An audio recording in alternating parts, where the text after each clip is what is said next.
Una vez más, Dios les bendiga, gracias por estar con nosotros. Y ahora estamos en nuestro programa de Doctrina Apostólica. Estoy realmente emocionado y apasionado de que comenzamos este estudio. Hoy seguimos con Emmanuel. Emmanuel significa Dios con nosotros. Y Emmanuel es una frase, una palabra, obviamente en el hebreo, Emmanuel. Yo no sé hebreo, sé leer los diccionarios hebreos, pero sé que Emmanuel es Immanuel y que significa Dios con nosotros. Hoy estamos llegando ya al programa número 12, donde hemos estado desarrollando cómo aparece Cristo Jesús como Dios con sus diferentes funciones. Ya vimos todo el Antiguo Testamento, son 39 libros del Antiguo Testamento. Y en los 39 libros del Antiguo Testamento hemos podido nosotros visualizar las diferentes facetas del Señor, por ejemplo, en el Génesis como el carnero, en Éxodo como el cordero pascual, en Levítico la ley. Y empezamos a ver cada uno de las diferentes facetas que el Señor tiene en toda la Escritura.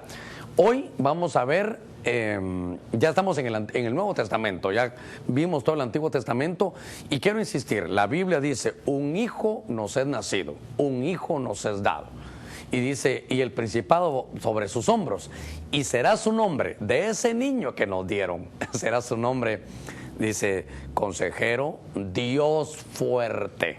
Entonces notemos que la Biblia nos menciona a nosotros que ese niño que nos iban a dar iba a ser, el nombre de él era Dios fuerte, consejero, admirable, Padre eterno, príncipe de paz, pero es Dios fuerte. Entonces he venido no para venir a colisionar con nadie, he venido para exponer la palabra de Dios.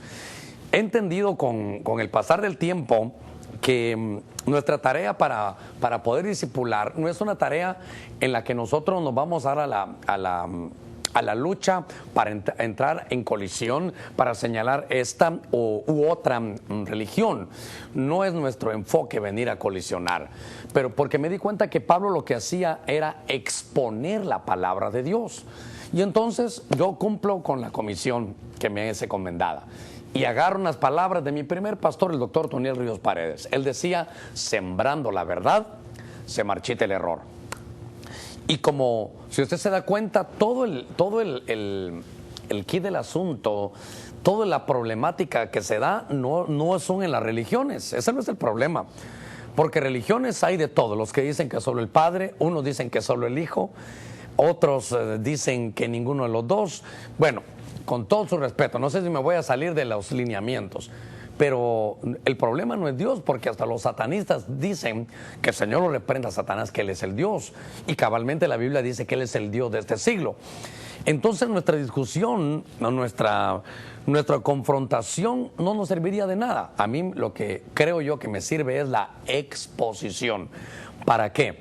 Para que nosotros le podamos mostrar a la luz de la Escritura lo que realmente es Cristo Jesús. Algunos dejan a Cristo Jesús solo por profeta, otros lo dejan como un ungido, otros lo dejan como un gran reformador, pero si no encontramos nosotros que Él es Dios y no lo quieren recibir como Dios, Jesús dijo algo que era muy importante: el que no me recibe a mí, no recibe al que me envió. Y dice, nadie puede venir al Padre si no es por mí. El único mediador, el único puente entre Dios y los hombres es Jesucristo hombre. De tal manera que nuestra tarea es demostrar esa obra bendita que hizo Cristo Jesús. Y lo lindo es que he podido ver que esto es como la rueda de una bicicleta. Todos los rayos van al centro. Todos los rayos de la bicicleta van en el centro. La enseñanza tiene que ser cristocéntrica. Tenemos que ir al centro y estamos viendo y estudiando que en cada uno de los libros de la Escritura está Cristo dibujado de alguna manera. Vimos en el programa anterior, empezamos a ver el Nuevo Testamento, vimos en Mateo como el buen sembrador, el gran sembrador. Vimos las diferentes tierras, el poder de la semilla y los ataques a la semilla. Vimos en Marcos el siervo. ¿Se recuerda usted que vimos el programa del siervo servir? S de sonrisa, ¿se recuerda? La E de excelencia, la R de responsabilidad, la B de vida, la I de ideales y la R de respeto. Pero hoy, venga conmigo, quiero llevarlo a que podamos ver al Señor en el Evangelio de Lucas. Y entonces vamos a ver al Señor aquí en el Evangelio de Lucas. Y en Lucas me llamó la atención que el Señor aparece como el Señor del sábado. el Señor del día de reposo, el Señor del Shabbat, el Señor del sábado. Ahora, sé que me faltarían, por ejemplo, se lo voy a leer, aquí vaya conmigo ahí a su pantalla. A ver, aquí en Emanuel 12, quiero que usted vaya a su pantalla y pueda ver cómo en la Escritura, en el Evangelio de Lucas, aparece el Señor como el Señor del día de reposo. Dice mi Biblia ahí en Lucas 6:5, y le decía, el Hijo del Hombre es el Adonai del día del Shabbat. Y entonces, mi tarea hoy, es una tarea amplia y difícil si usted quiere, es enseñar un poquitito. Seguramente tendría que tener yo mucho tiempo y tal vez solo dedicar algo, lo estoy preparando, para que habláramos solo sobre el día de reposo. Insisto, mi interés no es venir a colisionar si se debe de guardar o no. Algunos hasta dicen, no sé, ahora no se guarda el sábado, se guarda el domingo, están peor. Creo yo que nosotros tenemos que entender que ahora nosotros vivimos en un eterno reposo, lunes, martes, miércoles, jueves, viernes, sábado y domingo. Hermano Germán, ¿qué día guarda usted? ¿Sábado o domingo? Lo guardo todos, porque estoy apartado para Dios, porque me consagró Él a mí desde el vientre de mi madre. Cuando se habla de Shabbat, déjeme decir algunas cosas que son importantes. Por ejemplo, número 1, Shabbat lo que significa es reposo. De ahí viene el sábado. Pero tenemos que entender que el Shabbat, el día como le pusieron sábado, no es únicamente el día que está entre el viernes y el domingo, porque Shabbat era digamos, una estructura de descanso, de fiestas, note, fiestas que el pueblo hebreo tenía. No crea que solo era cada 7 días el día que estaba entre el viernes y el domingo. Shabbat también había el gran Shabbat, el gran sábado, el mega sábado, que usted lo puede leer si la memoria no me falla en Juan 19:31. Ahí está el mega sábado. Fíjese que había cada 50 años existía lo que se llamaba el jubileo. Cada 50 años había un Shabbat, que era un sistema que se llamaba el jubileo. Que cuando se llegaba a ese jubileo, entre las muchas cosas que se hacía se tocaba un shofar, y al sonido del shofar, los que tenían, por ejemplo, hipotecadas sus casas, sus terrenos, lo recuperaban. Los que tenían deudas, se las perdonaban. Eso era, note el objetivo era la gente liberarla, era descargarla, era hacerla feliz, por eso eran fiestas. Pero de pronto se nos ha marcado como que el Shabbat fuera de guardar un día, para algunos desde el viernes a las 6 de la tarde, para el sábado a las 6 de la tarde. No quiero entrar en colisión con nadie, insisto. Lo que quiero es exponer un poquitito que Jesús aparece como el Señor del sábado. Y es que entonces lo que nosotros miramos, más que si son días o tiempos, la Biblia me habla a mí de un estado de descanso, de un estado de reposo. Había que esforzarse por tratar de tener eso. La gente hacía obras en el Antiguo Testamento esperando poder obtener la bendición. Dice, si tú haces esto, entonces era de hacer. Ahora en el Nuevo Testamento no es de hacer, ahora es de creer que ya hubo alguien que lo hizo. Y eso a mí, y ojalá que a usted también, nos dé reposo, nos dé descanso. No tengo en la mente todo, seguramente lo hubiera tenido que apuntar para podérselo dar así despacito, pero qué casualidad que Jesús hizo 7 milagros, 7 números de plenitud, y los hizo en el Evangelio de Juan, y todos eran en el día sábado. Y algunos le decían, mira, puedes hacer muchas cosas, pero ¿cómo vas a sanar en sábado? Habían perdido la visión de lo que Dios quería. Y dijo el Señor, ¿quién teniendo un buey no cae en un hoyo, en un abismo, y no lo levanta aunque sea el día sábado? ¿Se recuerda usted que David, en los días que ellos celebraban el sábado, David una vez tenía hambre y entonces fue y comió? Jesús mismo lo hizo también cuando salió con sus discípulos y era sábado. Y todos decían, pero qué gran pecado, porque habían perdido la visión. Era para ellos un día de andar cabizbajos, meditabundos, tristes, ya no era un día de fiesta. Todo el Antiguo Testamento era sombra y figura de lo que iba a suceder. De tal manera que se estaba apuntalando para nosotros que iba a venir un tiempo de descanso y de reposo. Insisto, hermano Germán, ¿usted qué día guarda entonces? Guardo todos los días. ¿Por qué? Porque vivo en un reposo continuo. ¿Por qué? Porque sé que Cristo Jesús, por las obras de Cristo Jesús, ya nosotros hemos descansado de nuestras obras. Ya nosotros no tenemos otra cosa que hacer que decir, Señor, yo creo en lo que tú hiciste. Por eso se ve en toda la Escritura que muchos de los fervientes fariseos, algunos de ellos, señalaban a Jesús porque hacía milagros el sábado. Y el Señor les tuvo que decir, yo soy el Señor del sábado. Por eso el Señor dice que aquí en Lucas 6:5, y les decía, el Hijo del Hombre es el Señor, es el que manda para poner el reposo. Por eso el libro de Hebreos dice, ¿saben qué? Ojalá que cada uno ya haya entrado en su reposo. Porque no todos entran en el reposo de Dios. Mire, en el reposo de Dios, ¿sabe cómo entra uno? Sabiendo que usted y yo estamos inscritos en el libro de la vida desde antes de la fundación del mundo. Sabiendo que el Señor dice que nos vio desde el vientre de nuestra madre. ¿Qué más le puedo decir? Algún día lo voy a desarrollar más este pensamiento. ¿Qué más le puedo decir? Que el Señor dijo, por ejemplo, dice la Escritura, en el Nuevo Testamento dice que Jerusalén, dice, es nuestra madre. No sé si usted lo ha leído, es la madre de todos nosotros. ¿Cómo sabemos si usted y yo somos hermanos? Porque salimos del mismo vientre. Pero ahora yo no le estoy hablando del vientre de su mamá biológica, sino del vientre de su madre espiritual. Y la Biblia dice que Jerusalén, la de arriba, es nuestra mater. Asústese, nuestra matrix.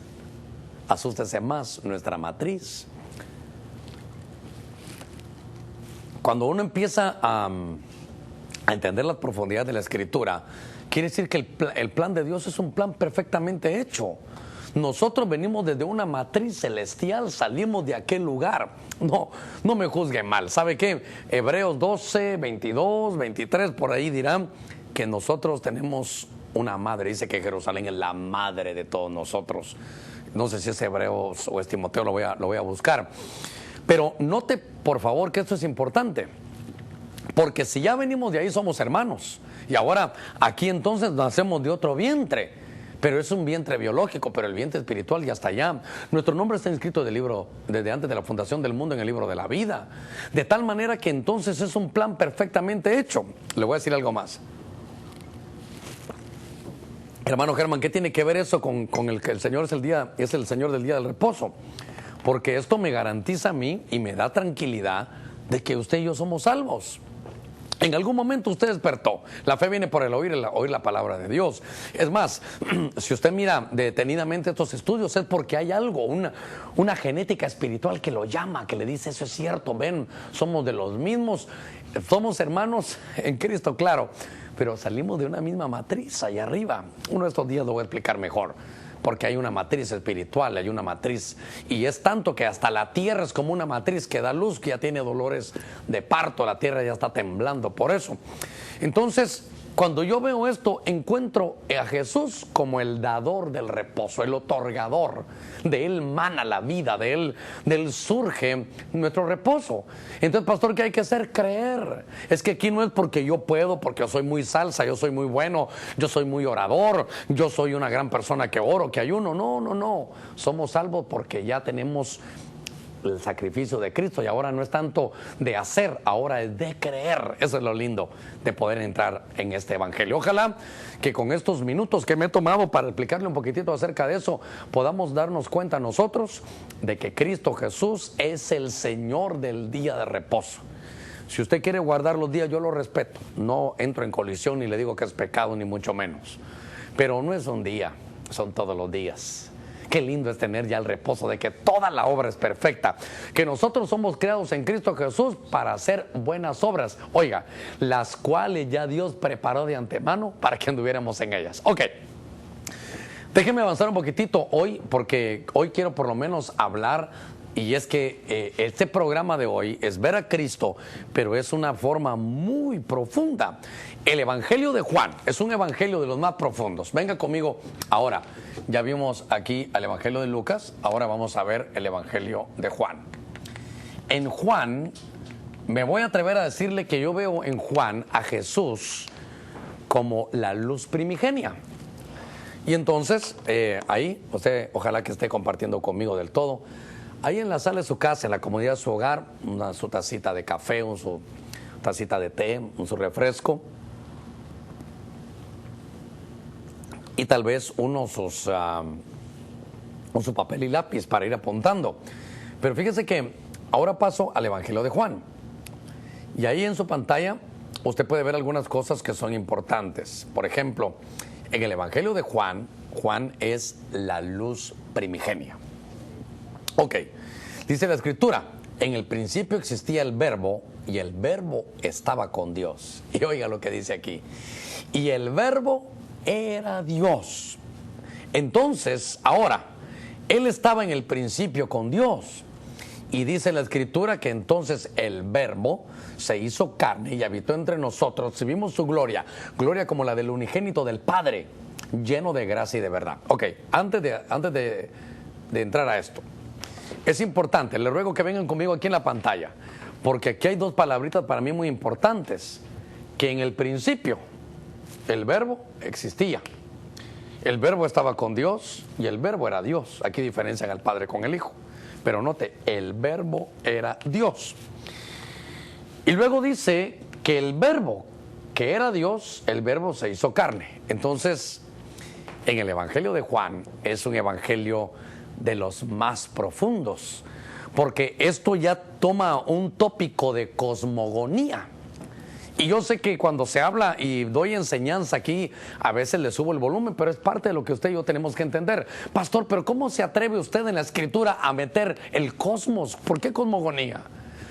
En nuestras Biblias dice, de tal manera amó Dios al mundo, que ha dado a su Hijo unigénito para que todo aquel que en él crea no se pierda, mas tenga vida eterna. Pero si usted pudiera revisar el original griego, dice, de tal manera amó Dios al cosmos, entonces le puedo hablar de cosmogonía. ¿Verdad que le puedo hablar de cosmogonía? Entonces, note algo que es importante, y es que esto ya lo expliqué la vez pasada, pero hoy sé que es algo profundo y déjeme establecerlo aquí de esta manera.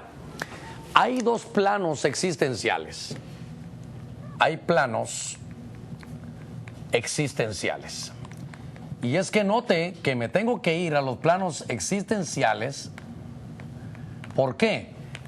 Porque en los planos existenciales nos damos cuenta que todo deriva una cosa de otra, pero si nos vamos para atrás y para atrás, desde antes, el primer punto de creación, aquí, el primer puntito, ¿qué hubo antes? No había nada. Es lo que los rabinos estudiosos llaman la soledad de Dios, y ellos le llaman a esto el Ayin Sof. Yo sé que ya lo he explicado en alguna oportunidad, pero me queda como el niño al dedo para esto. ¿Qué es el Ayin Sof?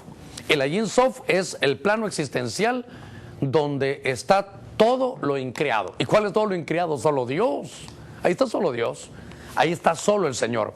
Entonces el Señor estaba en lo que está en su soledad. No había creado nada. Solo Él. Todo era Él. Entonces, para yo poder explicar, es como cuando el corazón, sístole y diástole, hay un movimiento, pero en los pulmones también se da, inhala y exhala.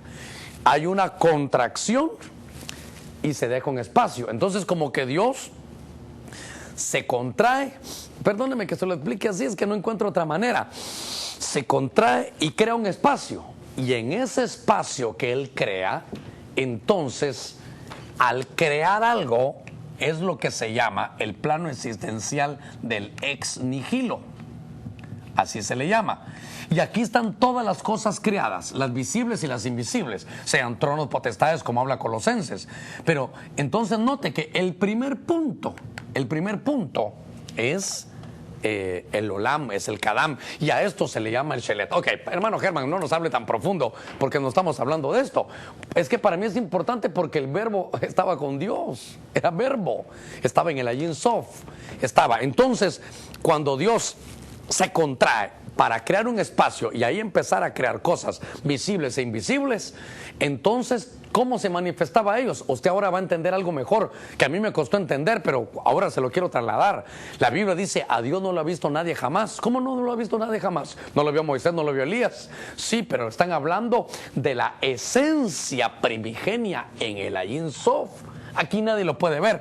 Entonces Dios se manifiesta en la estructura, en el plano existencial de lo creado para que la gente lo pueda ver, para que sus creaciones lo puedan ver. Por eso siempre hemos dicho que Cristo es un Cristo cósmico. Cuando se pone delante de los ángeles, Él es el ángel de Jehová. Cuando se pone delante de los vegetales, del reino vegetal, Él es el árbol de la vida, Él es la vid verdadera. Cuando se pone delante del reino animal, Él es el león de la tribu de Judá, Él es el Cordero de Dios. Cuando se pone delante del reino mineral, Él es la roca inconmovible, donde usted lo mire.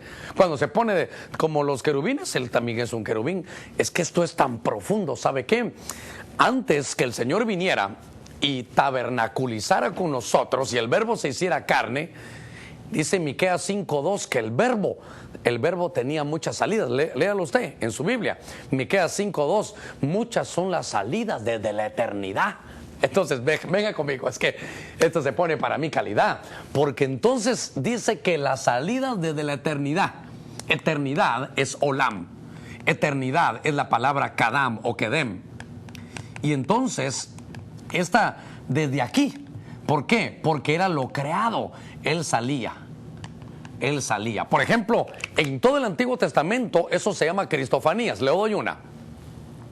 Le voy a dar varias. Le doy una. La primera que viene a mi mente es cuando el Señor se le aparece a Moisés en la zarza. Era en un lugar de fuego.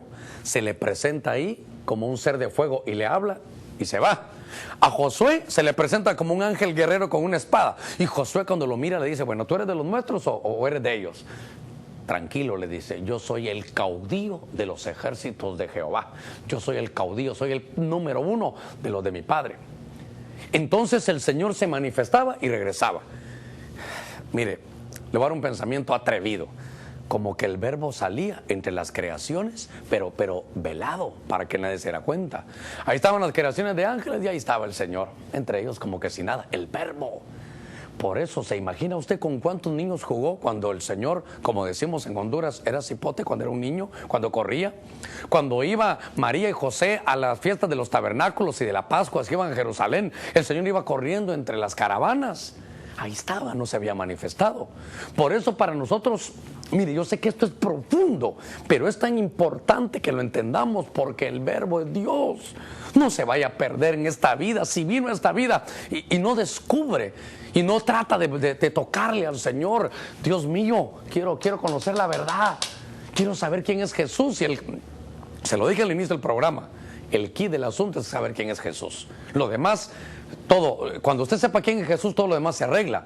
Pero Jesús no es un simple profeta, no es como un apóstol nada más. Claro que es un apóstol, dice la Biblia en Hebreos capítulo 3, verso 1 y 2. Pero es la manifestación. Entonces, en estos minutos que yo estoy aquí con usted, dice que Él salió. ¿Se recuerda que decía Jesús? Yo soy la luz del mundo. Pero, ¿no se recuerda en Génesis? Cuando dice, y se hizo la luz. Esa luz era la luz, no una luz como la nuestra, es una luz creadora, la luz primigenia. Y entonces el Señor, el verbo, antes de la creación del hombre, Él sale como la luz creadora en Génesis 1.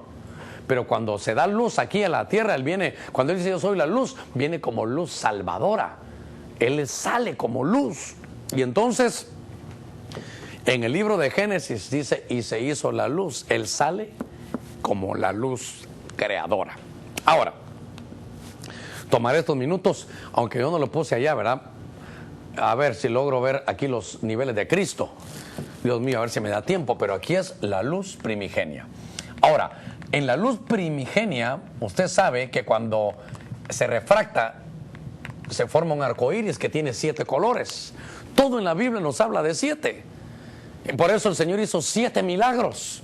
Cuando yo miro aquí en la Escritura, y seguramente no me va a dar tiempo de escribir, pero le ruego que mire usted, por favor, su pantalla ahí en su casa. Se tome su cafecito conmigo y analicemos juntos los niveles de Cristo, porque la palabra hombre tiene varias connotaciones. La primera es Golgolet. Usted mírelo ahí en su pantalla, Golgolet. Golgolet es ser cabeza, el hombre como cabeza. Él es la cabeza del hogar, la cabeza de la creación. y el color que tiene es un celestial porque es el azul. Yo veo aquí que Geber es un hombre que significa guerrero, es de donde viene la palabra Gibor. Y él es nuestro Dios, es un Dios de guerra, varón de guerra es Jehová. Él es el Rey de Reyes. Fíjese que otra palabra para hombre, porque el Señor se hizo hombre, tabernaculizó entre nosotros. Él es la cabeza de la iglesia, es el Dios de guerra. Adán es el que vino del polvo. Y por eso Adán significa rojo, y por eso lo puse con letra roja, porque a él le pusieron sangre cuando después que comete el pecado que algunos le llaman original. Pero cuando se habla de un hombre en hebreo que se dice Ish es marido, y el Señor Jesucristo también es marido, es esposo de la iglesia.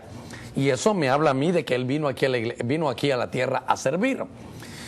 Cuando se habla de Bashur, se habla de escogido. Él es el elegido, él es el escogido. Obviamente que eso me habla a mí de todas sus facetas. Usted las puede ver a la par ahí. Enosh es un mortal. El Señor participó con nosotros de lo mismo. Ahora, voy a cerrar con esto.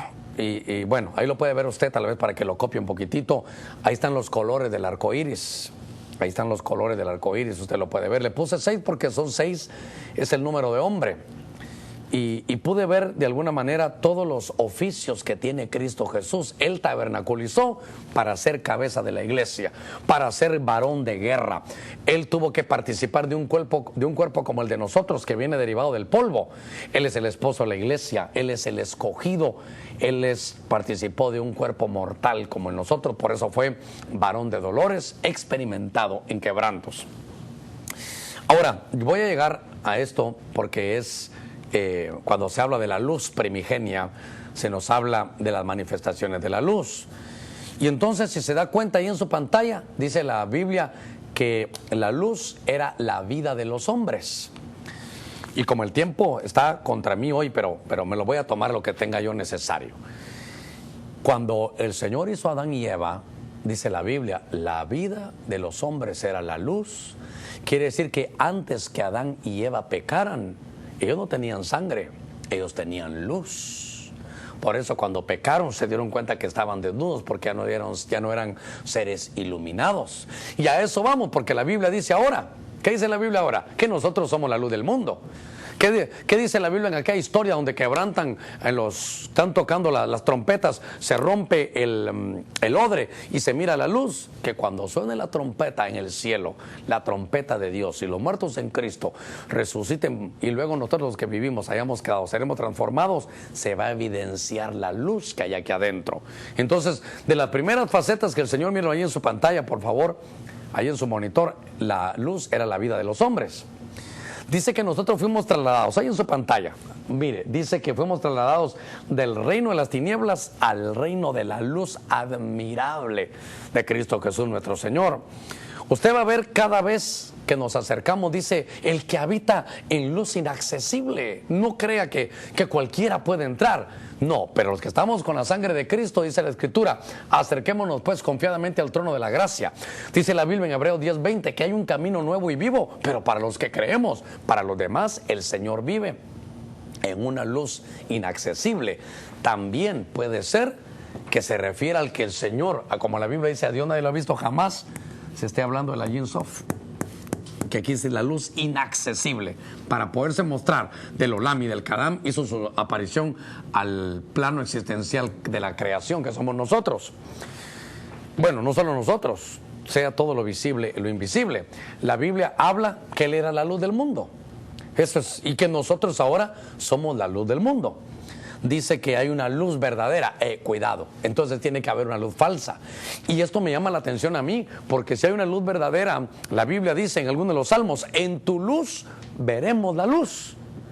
Porque Satanás se viste como ángel de luz. Las abuelitas dirían, no todo lo que brilla es oro.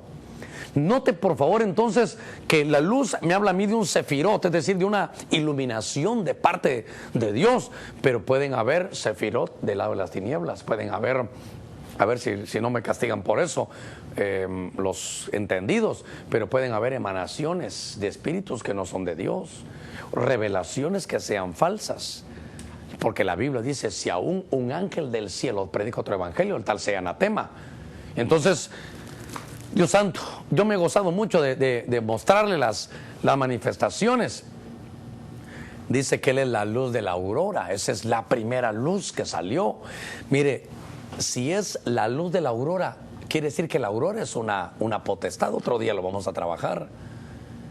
Esto es tan importante y tan profundo. Es la luz resplandeciente. 1, 2, 3, 4, 5, 6, 7. 3, 6, 7. Los 7 colores del arco iris, ahí están. La luz era la vida de los hombres, la luz admirable, la luz inaccesible, la luz del mundo, la luz verdadera.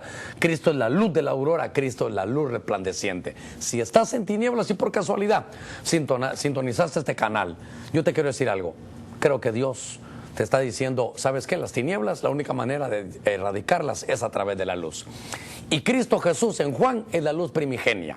La luz que es la vida de los hombres, la luz admirable, la luz inaccesible de la Yin Sof, la luz del mundo que se manifiesta para que lo vean, la luz verdadera que te ilumina la verdadera doctrina, es la luz de la aurora para un renacer en Dios y es la luz resplandeciente. Por hoy hemos terminado, el tiempo se nos ha acabado y seguimos viendo a Emanuel. En el próximo programa entraremos ya al libro de los Hechos, seguiremos con Romanos, Corintios, Gálatas, Efesios, Filipenses, Colosenses, Tesalonicenses, Timoteo, Tito, Filemón, Hebreos, Pedro, Juan, y ojalá que pasando por Santiago logremos llegar a Pedro y pasemos por Judas y llegamos a Apocalipsis. Así que un gran abrazo para ustedes y gracias por estar con nosotros aquí en nuestro programa de Doctrina Apostólica. Por hoy, que Dios los bendiga y hasta la próxima.